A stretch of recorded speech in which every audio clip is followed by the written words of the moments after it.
J'aime ta couleur café. Enquête sur les machines à café. C'est ce que vous avez réalisé pour nous, Madame la directrice adjointe. Et donc, vous en concluez quoi? Café en grains, café moulu, café capsule. Il y a plein de nouveautés en ce moment. Exactement. Alors déjà, on va planter un petit peu le décor. Nous, les Français, nous sommes de grands consommateurs de café. En moyenne, alors attention, c'est une moyenne, entre 2 à 3 cafés par jour. Sonia, est-ce que vous êtes une grande consommatrice de café? Énorme, parce que je suis une Rital émigrée dans le Nord. Je suis une cafetière. Une cafetière ambulante. Oui. Alors, on connaissait... En matière de café, il y a eu, il y a quelques années, une révolution, c'est-à-dire les machines avec des capsules à café. Et ces machines donc ont envahi le marché. Donc alors après il y a les puristes qui nous ont dit ces machines c'est pas vraiment du vrai café parce que le café est directement moulu. Et donc les industriels ont sorti de nouvelles machines, des robots, des machines automatiques à café avec directement le grain de café. Alors on va les voir tout de suite et on va voir si ça vaut le coup ou pas. Donc tout le monde connaît la machine Nespresso où on met directement sa capsule. Aujourd'hui l'avantage, on a souvent décrié cette marque en disant le problème c'est que c'est pas écologique. Eh bien aujourd'hui la nouveauté c'est que ces capsules elles sont recyclables. Ces capsules voilà ce sont des capsules recyclées. Alors il y avait une polémique aussi sur des petites particules d'aluminium qui tomberaient éventuellement dans le gobelet. On a résolu ce problème-là ou pas? A priori, c'est terminé. Mais bon, voilà. Le prix d'achat de ces... Non, mais c'est vrai, parce qu'il y a énormément de polémiques. Vraiment, le café, c'est un sujet qui fait débat. Elles sont recyclables, les nouvelles capsules. Maintenant, elles sont recyclables. Elles sont en quelle matière? Elles sont les mêmes matières qu'auparavant. Hein. Bon, voilà, ils ne les ont pas forcément changées. Donc ça, ces machines, prix d'achat, on est aux alentours, c'est un prix d'achat moyen, autour de 120 €. Attention, je donne un prix moyen. La capsule que vous allez acheter, elle est à 0,35 centimes d'euros. Voilà. C'est ce qui n'est pas donné. Voilà. Attention, sur le marché arrivent ces nouvelles machines. Alors là, j'en ai une devant moi. Ces machines, ce sont des machines automatiques et là, vous allez pouvoir choisir directement votre café. Je m'explique. Il y a, je ne sais pas si vous l'avez remarqué, mais dans les grandes villes, il y a de plus en plus de brûleries. Vous savez, la brûlerie, c'est là où on va choisir son café.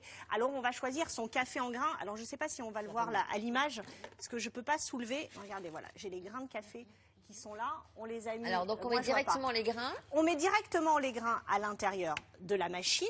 Donc, vous allez dans les brûleries ou même en grande surface où vous choisissez votre grain. Donc, vous allez choisir du café colombien, vous allez choisir du café brésilien.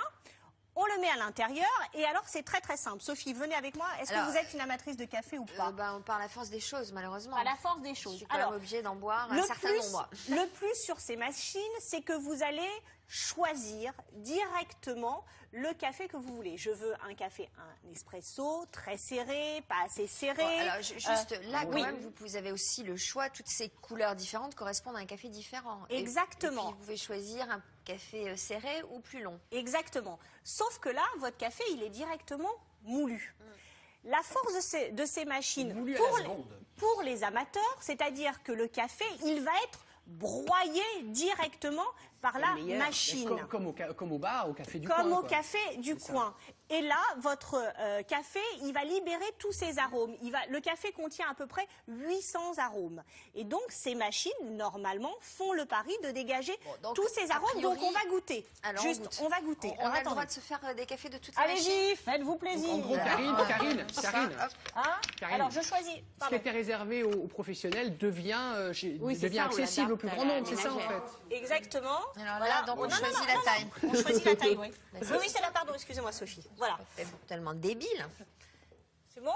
Ouais. Alors c'est la nouvelle machine là où il suffit de normalement faire ça. d'appuyer. Ça fonctionne ou pas? Ça fonctionnait il y a 2 minutes. Non, ça fonctionne pas. Bon, non. Oh, c'est pénible. Quand on fait une démo, ça fonctionne pas. Celle-là. Ça y est. D'accord. Voilà. Celle-ci, ça c'est la Rolls.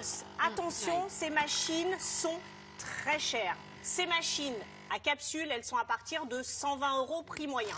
Là, vous êtes sur la Rolls des machines automatiques à café. Elles coûtent, vous êtes bien accroché. Merci. 2000 €. Le prix moyen de ces machines est à 450 €. Donc c'est des machines qui coûtent cher. Alors on fait deux cafés à la fois. On peut faire 2 cafés à la fois. Là, on peut faire du cappuccino. On peut faire aussi, là il y a un système de buse, on ne l'a pas installé, mais vous pouvez faire aussi des boissons lactées. Vous avez différentes marques sur le marché. Là on a une Saïko. Il faut l'arrêter. Ah oui, on a une Saïko Philips. Là on a une Melita. Ça s'arrête pas tout seul. Ah bah, là il est pas vraiment serré. Là il déborde. Il est grave allongé là. Juste, là ça s'arrête automatiquement. Donc je disais, le prix moyen de ces machines c'est 450 €. Là on a la Rolls à 2000 €. Là nous en avons une à 350 €. Donc ça c'est une broyeuse de grains Et là, aussi. voilà, les 3 que vous avez là sont des broyeuses automatiques. Si vous voulez investir dans ces machines, ce qu'il faut savoir, le broyeur doit être en céramique et non en métal. Alors ça, il faut bien vérifier. Pourquoi? Parce qu'on dit que le métal... Qu'est-ce qu'il y a, Sophie? Elle fait une catastrophe. Le métal altère le goût. Donc assurez-vous que votre broyeur est en céramique. Il est plus allongé que ça. Hein. Du coup, il est plus allongé du tout. Il déborde. Tout est sur la moquette, donc il reste un fond de café. Autre information pour choisir sur la pression. Toutes ces machines sont à peu près à 15 bars. Il paraît que c'est largement suffisant pour le café. Il est bon. Il est bon? Franchement, il est bon. Alors là, vous êtes à 2000 € hein, quand même. Vous êtes sur ouais, la Rolls des machines. Vous pouvez sélectionner. Vous avez un système avec votre doigt à empreinte digitale. Vous pouvez mémoriser 6 personnes de la famille et qui choisit automatiquement votre café. Alors, on a fait des petits calculs. On s'est amusé à faire des calculs. Est-ce qu'il vaut mieux choisir une machine à capsule ou est-ce qu'il vaut mieux choisir une machine Alors, sur le plan en grain? économique. Hein, Pardon? Sur le plan économique. Voilà. Il faut savoir que ces machines, quand vous les achetez, on l'a dit, elles sont chères. Vous les amortirez au bout de 2 ans. On a fait les calculs. Si vous buvez en moyenne 2 cafés par jour, c'est une moyenne, attention. Votre machine à capsule va vous revenir, on va le voir à l'antenne, je n'ai plus les chiffres de mémoire, à 0,45 centimes d'euros, 45 centimes d'euros.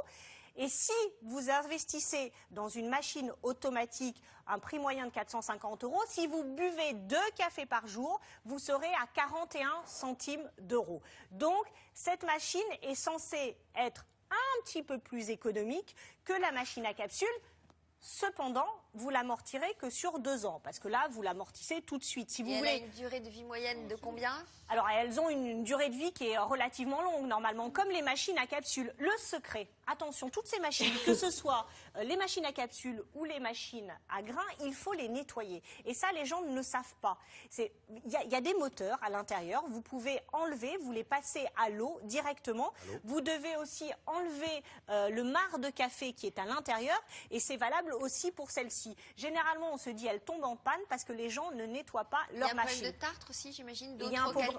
Exactement. Est-ce que vous conseillez de mettre de l'eau du robinet ou de l'eau minérale dans ces machines? De l'eau robinet. De l'eau du robinet. Il y a un système, par exemple, sur celle-ci et celle-ci, il y a un système, de filtres. Celle-ci, la Melita, c'est la plus petite du marché parce que le problème de ces machines, moi je me dis, je la mets sur mon plan de travail, ça me prend quand même une place folle. Celle-ci, c'est la plus petite du marché, elle fait 20 cm de largeur. Machines, alors je comprends que le café est meilleur avec les broyeuses de grains de café, sauf qu'elles coûtent plus cher à l'achat. Et parmi les 3 que vous nous présentez, laquelle nous conseillez-vous? Le meilleur rapport qualité-prix? Alors le meilleur rapport qualité-prix, ça va être celle-ci. Hein, la 3e. Maintenant, si vous êtes vraiment des fans de café, c'est-à-dire plus de 4 cafés par jour, vous pouvez vraiment vous faire plaisir et investir. Et là, on est vraiment sur la Rolls. Peut-être qui boit beaucoup de café. Voilà. Là, mais les Français, non mais alors là c'est extrême. Non mais là vous êtes sur le top. Non mais attendez, on a montré différentes gammes de prix. Là vous êtes sur une Rolls. Hein, c'est pareil. Là vous avez le couvercle échauffant. Oui, le couvercle échauffant. Parce qu'on m'a expliqué que du bon café, normalement la tasse doit être un petit peu chaude. Et vous savez comment on reconnaît un bon café? C'est la crème que l'on a. On a plus de café là. C'est la crème que l'on a. Mais oui, mais ça veut plus marcher. Au-dessus du café. Exactement. Et la crème que l'on a juste au-dessus doit tenir à peu près 1 minute. Et c'est là si on sait si son café est bon ou pas. Donc faites votre choix. Alors un excellent complément d'information qui arrive de Mouveau, de Jacques, qui nous dit qu'il existe, et il a raison, des capsules en maïs biodégradables pour toutes les machines, Nespresso entre autres, puisque vous les avez citées. C'est mieux qu'en alu parce qu'on peut les mettre au composteur. Et c'est vrai que ça existe. Ça n'a pas toujours le même goût que les autres.